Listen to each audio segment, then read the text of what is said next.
C'est comme si vous demandez à une maman quel est son fils préféré ou sa fille préférée. On les aime toutes.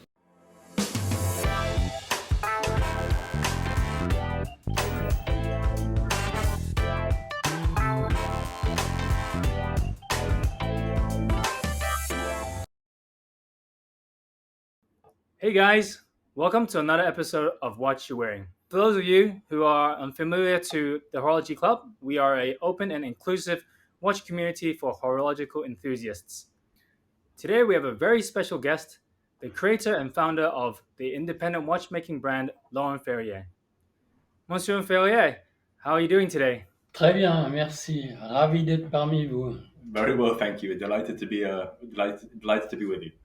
Before we start the interview today, for those uninitiated to the brand, could you give a brief introduction to what the brand stands for? And if you had to describe the brand in 3 words, what would they be? Alors, en quelques mots, on a fondé la société il y a maintenant un peu plus de 12 ans.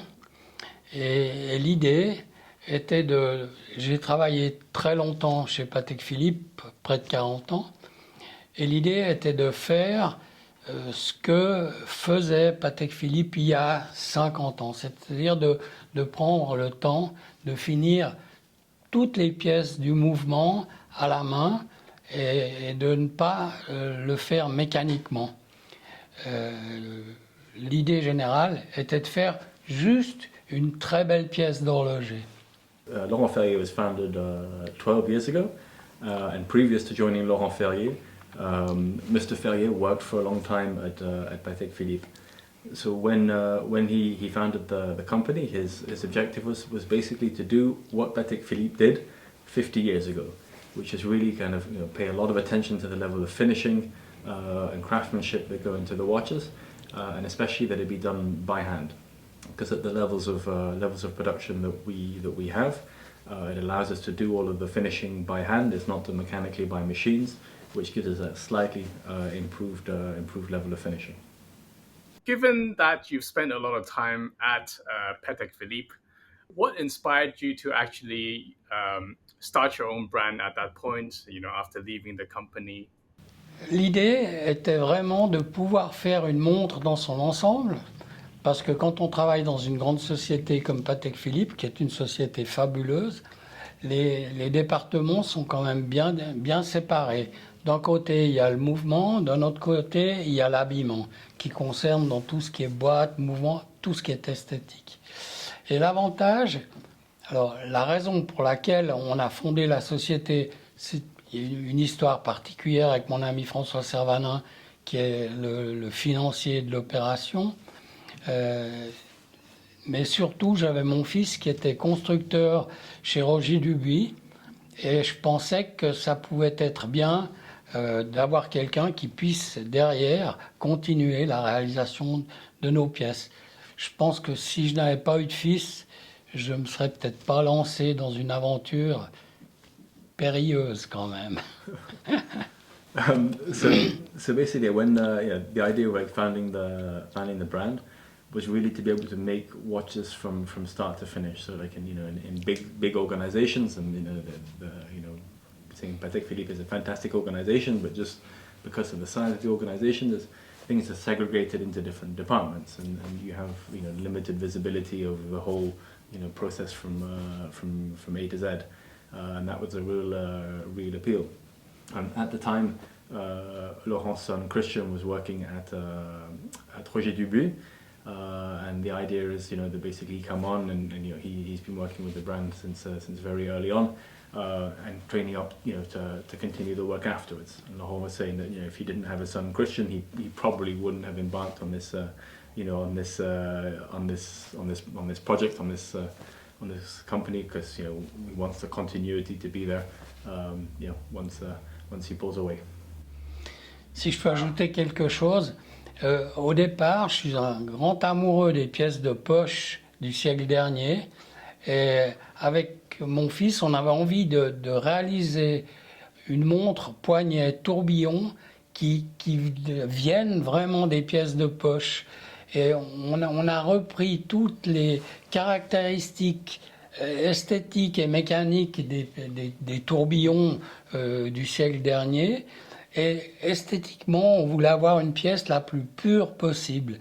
Et le but n'était pas d'être les champions du monde, mais simplement de faire une très belle pièce et que si un très bon horloger dans 30 ans ou dans 50 ans prenait notre pièce en main, il puisse dire que la pièce était bien faite. Et ça, c'était le but premier.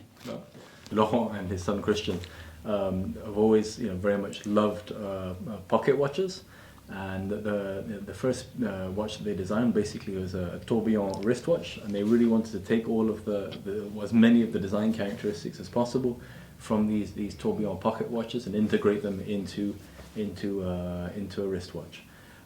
Furthermore, they really wanted to make something, a watch that if a watchmaker in 30, 50 or 100 years time opens the watch, basically they will still think, this is really a beautiful timepiece, this is really a beautiful watch. So it's basically a pocket watch inspired wristwatch, and really just set out to make a beautiful object. You guys have definitely succeeded in doing that. Every time I turn over a Laurent Ferrier, I'm pretty wowed by the view and the quality. So yeah, I think you guys have definitely succeeded. Merci beaucoup. I'm sure you would have learned a lot during your time at Patek Philippe. What are the main lessons that you've learned during that time, and what are the things you see Laurent Ferrier doing differently? Alors j'ai tout appris là-bas, parce que je n'ai travaillé que chez Patek Philippe. J'ai travaillé pendant quelques années, mais assez peu de temps dans des ateliers. J'ai fait plusieurs ateliers d'horlogerie mécanique, et j'étais parti quelques années en dehors de l'horlogerie, et ils m'ont rappelé pour travailler uniquement au niveau de l'habillement. Donc en 1974, je suis retourné, on a développé un département habillement où justement qui concernait la boîte, le cadran, les aiguilles, les bracelets, donc tout ce qui concerne l'esthétique. Et grâce dans un premier temps à Henri Stern, après à Philippe Stern, j'ai tout appris. C'est Philippe Stern qui nous disait une montre doit être agréable au toucher, elle doit être agréable quand on la remonte, elle doit être belle sous toutes ses formes, même quand on la regarde de dessous. Et j'ai tout appris chez Patek Philippe. Et on fait rien de mieux que, si ce n'est que toutes les terminaisons des mouvements se font manuellement dans notre atelier avec des gens qui font du terminage manuel. Ce qu'on peut faire au vu de la quantité des pièces qu'on réalise par année, ce que Patek ne fait que sur des toutes petites pièces, des toutes petites séries de pièces extrêmement compliquées. Laurent saying that basically everything he knows he learned at Patek Philippe. So he worked his entire career there, and so they taught him everything that he knows. He started out in Patek Philippe working in one of the workshops, one of the mechanical watch workshops. And then after a couple of years, he went and tried something outside of the watch, completely outside of the watch industry. And that's when Patek Philippe called him back, and he was integrated into the conditioning department. So basically looking after like the watch cases, the dials, the hands, the bracelets, and designing all of these elements. And his mentors really were, Henry Stern at the beginning, and then Philippe Stern later on, that really kind of like installed him in this kind of belief that a watch has to be nice to look at, it has to be nice to touch, it has to feel comfortable on your wrist, but it also has to feel nice when you're setting the time and when you're winding it up. So these obviously are all the things that he learned. Laurent says basically there's nothing that we do better than Patek Philippe.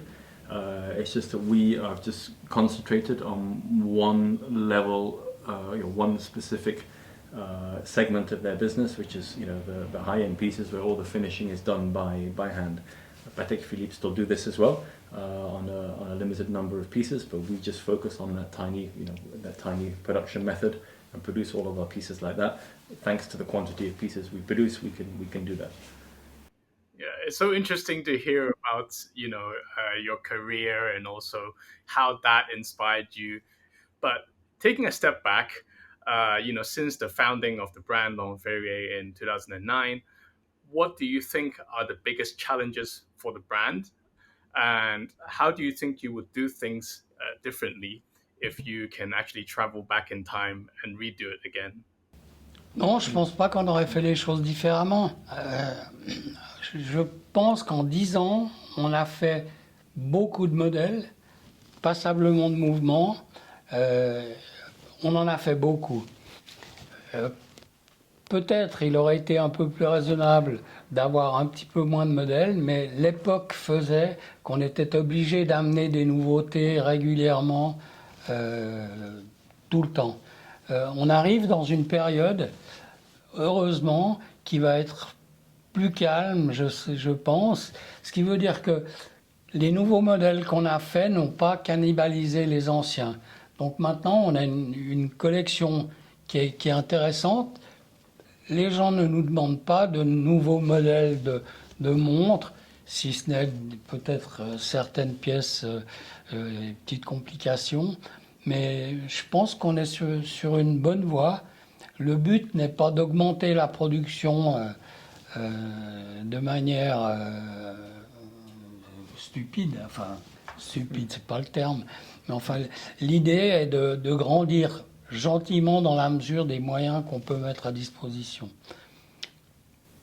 Okay, so basically, like I think overall, he wouldn't have changed any of what we've done up until now. Like everything was done in a particular time, in a particular context.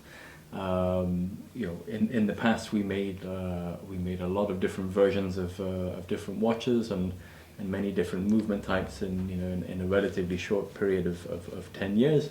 Mr. Ferrier thinks that maybe something that they, with hindsight, that would have been better would maybe to kind of concentrated more and limited the number of different models that were done in the past. But at the moment that we're entering a period of stability for the company, which is allowing us to develop new movements, and the new movements do not cannibalize sales of the existing ones. So it's something we're very, very pleased about, that we can really have these different pillars of our collection, and they're all performing as we hope. And our aim is not to increase production. Laurent said, and then corrected himself in a stupid way, but so to kind of basically have a modest and controlled ramp up, but what staying a niche brand at the niche brand levels of production. That's extremely interesting to hear. And now that you speak about production and movements, what are your plans for the brand in the near future? Are you going to be looking to release more calibers?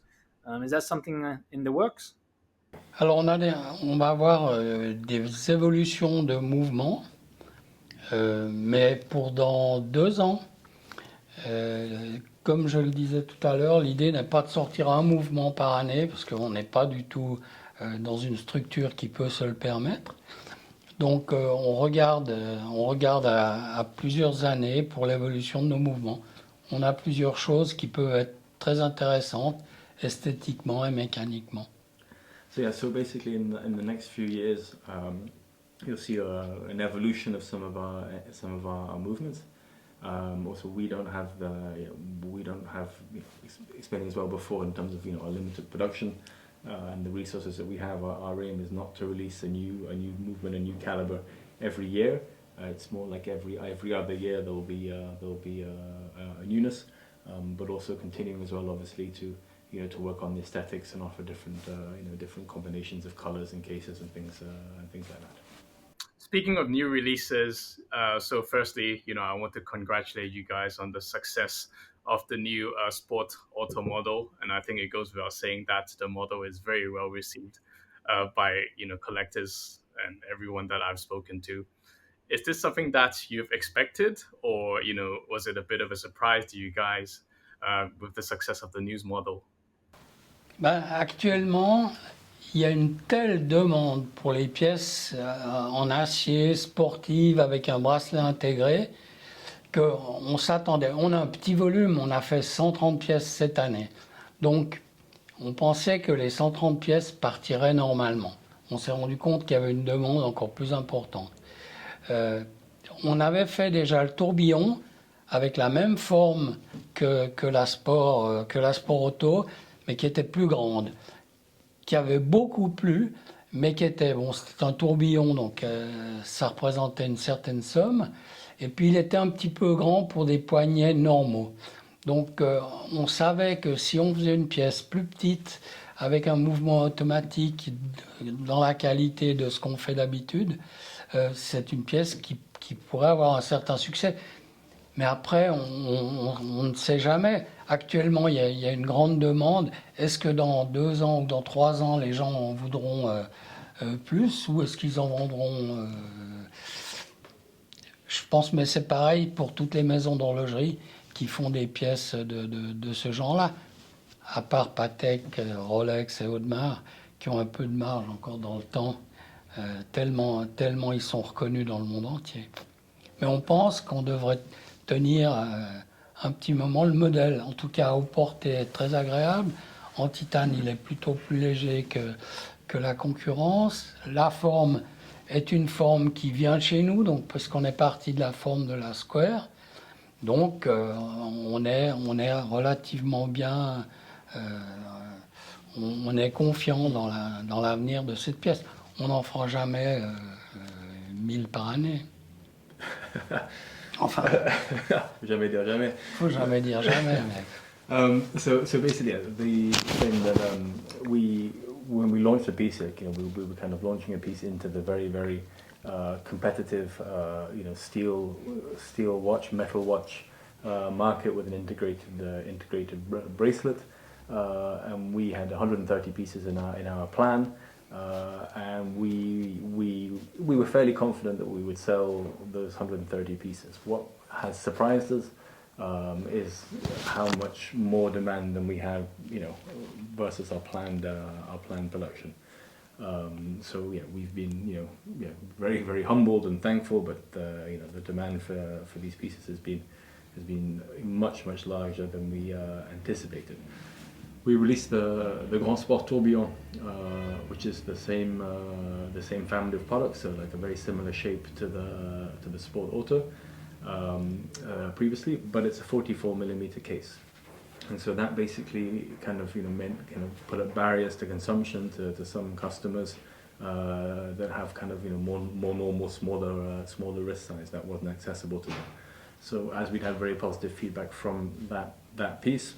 By releasing a smaller case, we kind of were encouraged by the knowledge that the larger scale version already kind of pleased a lot of customers, and by offering a smaller version, we take away a big barrier to consumption, which allowed them to enjoy the piece. And then going forwards, I mean, we hope it will carry on. Keep working, and everything will carry on. We obviously don't have the notoriety of Patek Philippe and Rolex and Audemars Piguet, but we hope that we'll still do okay. And then at the end, he said, well, basically, we will never sell 1,000 pieces. And well, me as a sales guy, I said, well, you never say never, Moving into a completely different direction, not talking about movements or models, just talking more about the experience in running a brand with a family member, especially your son, Christian. It must be a very rewarding and memorable experience. Might be you've got some ups and downs. How have you found that partnership? And what are your respective roles in the company right now? Alors, l'idée, c'était vraiment que Christian s'occupe des mouvements, parce que c'était sa formation et c'était ce qu'il avait fait chez Roger Dubuis. Et moi, qui avais déjà un certain âge, de toute façon, donc je m'occupais de tout ce qui était esthétique.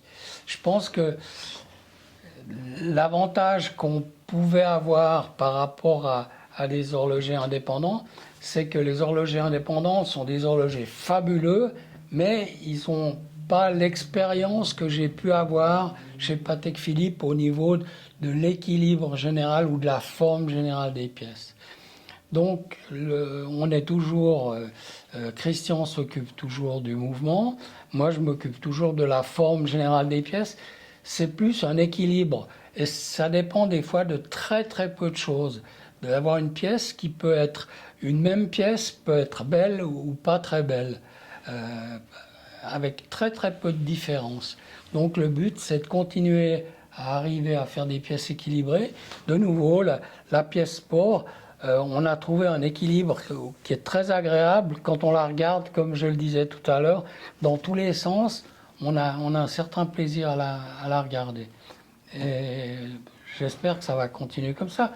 Christian a construit les boîtes avec moi. On a fait la Square, on a fait la Sport Auto. Donc on les a construites ensemble.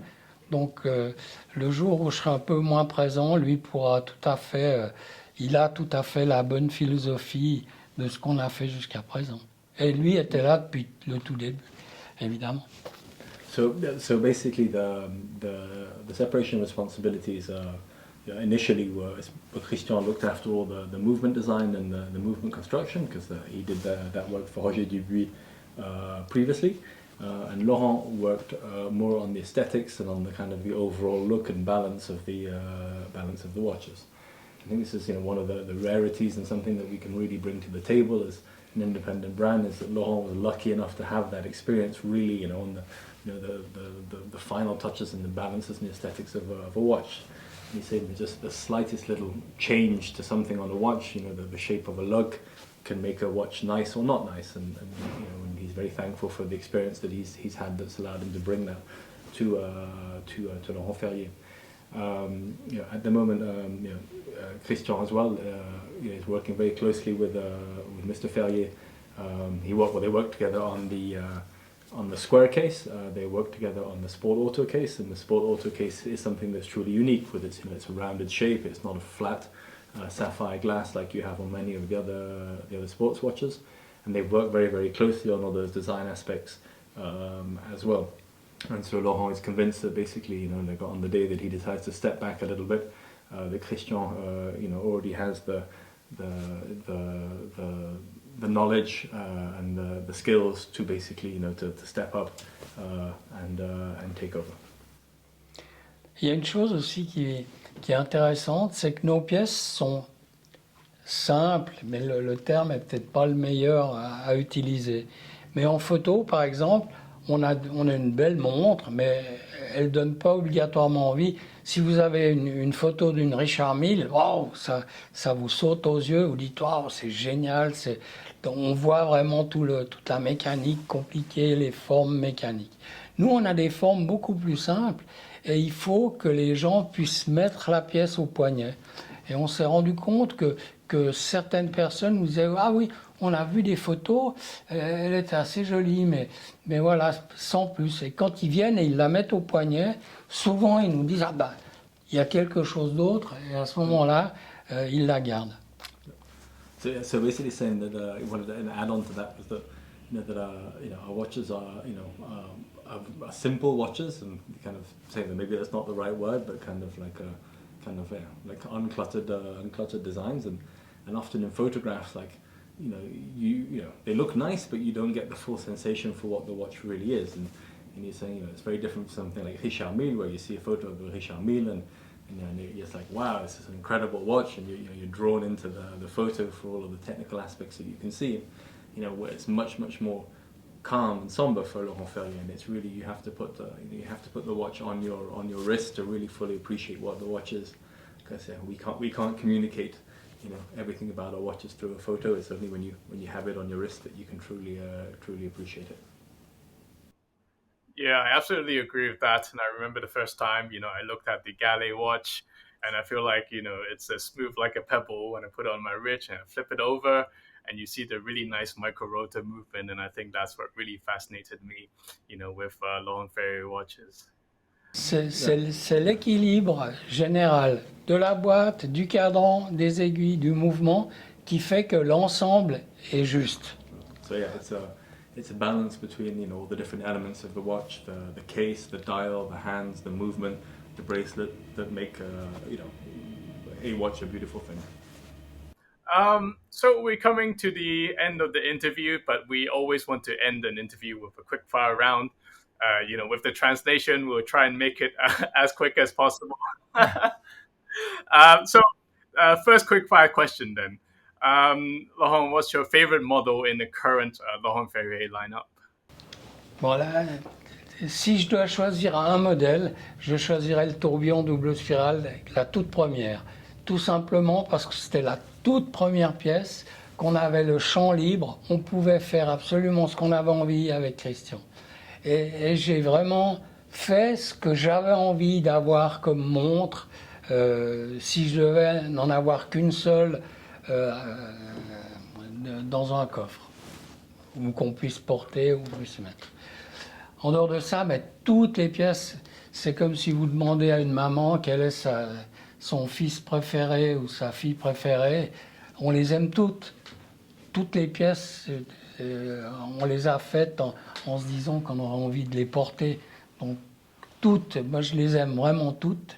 La Sport est très sympa, la Square est bien équilibrée. Mais c'est vrai que sentimentalement, ça serait le tourbillon double spirale. So basically, yeah, if he had to choose one, he would choose the double spiral tourbillon.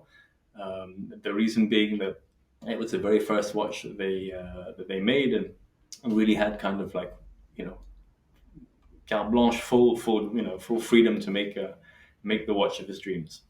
And so saying, if it was his chance, if he only made one watch, if the project didn't work out, and that was the only watch he'd ever make, he made the one that he wanted to make, and that was the first one. And then he's saying basically with regards to the other ones, it's like asking a mother which is a favorite of her children. You can't answer that. He loves them all for different reasons. So there's the balance of the square case and the classic case. There's the overall look of the sport case. Each watch has something special, and it means he loves it. But if you really had the emotional attachment, is to the tourbillon, the double spiral tourbillon. Et puis surtout, c'était la première pièce qu'on sortait, on était complètement inconnus. Et puis d'entrée, on a eu un grand prix à Monaco, et puis après on a eu le grand prix de l'horlogerie. C'était très émotionnel pour nous de dire on fait une pièce, et puis on arrive, et puis on est reconnu par des gens du métier. C'était impressionnant. So even more so, especially now, with hindsight, it's the very first piece they made. The brand wasn't known at all, and straight away they won a prize in Monaco. They won the GPHG, and they were just blown away, and it was an emotional roller coaster. Having that recognition from the industry, so early on in this project. What's Laurent's grail watch? Mais je crois que c'est impossible de dire.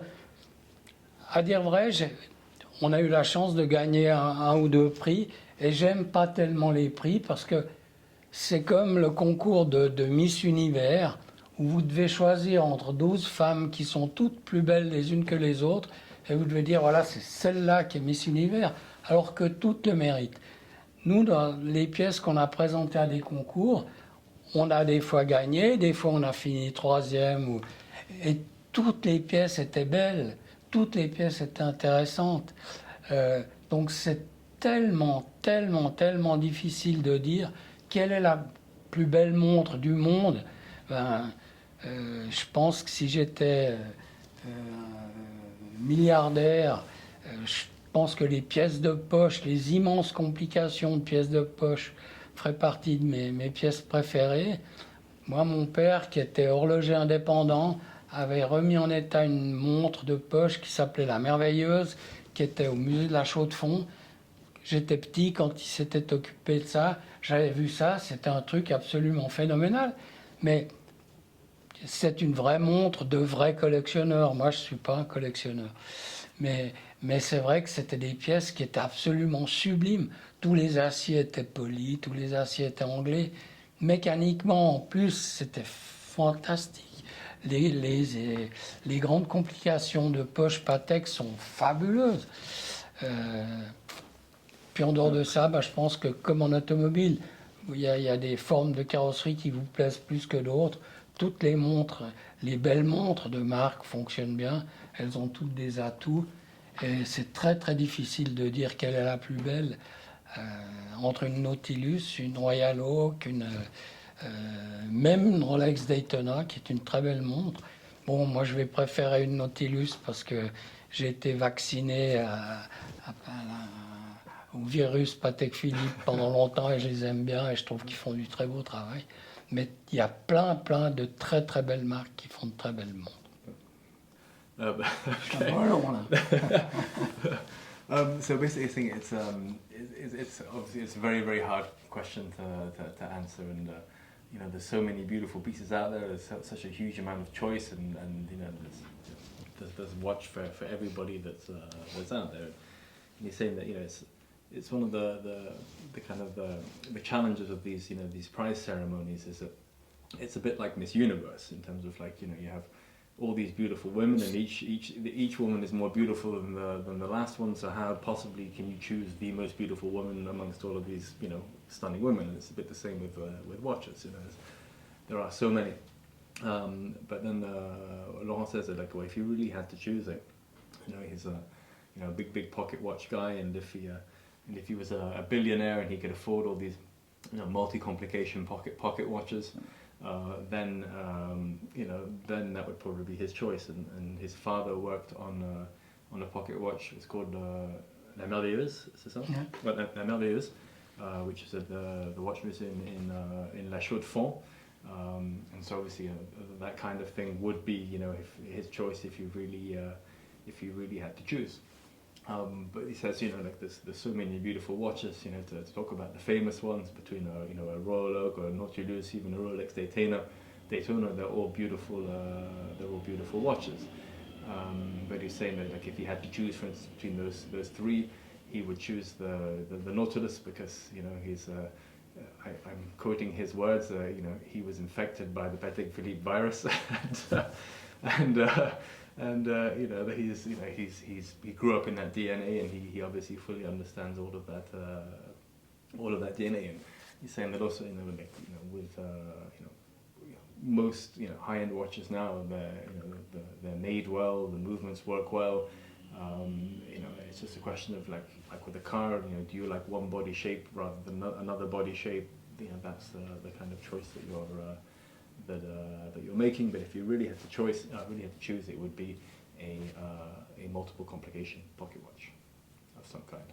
Finally, outside of watches, you know, what are your passion nowadays? And do you still race cars? You know, as we know, you know, you famously raced in Le Mans as well. Bon, alors malheureusement, je vais pas vous dire mon âge parce que ça me ferait un petit peu...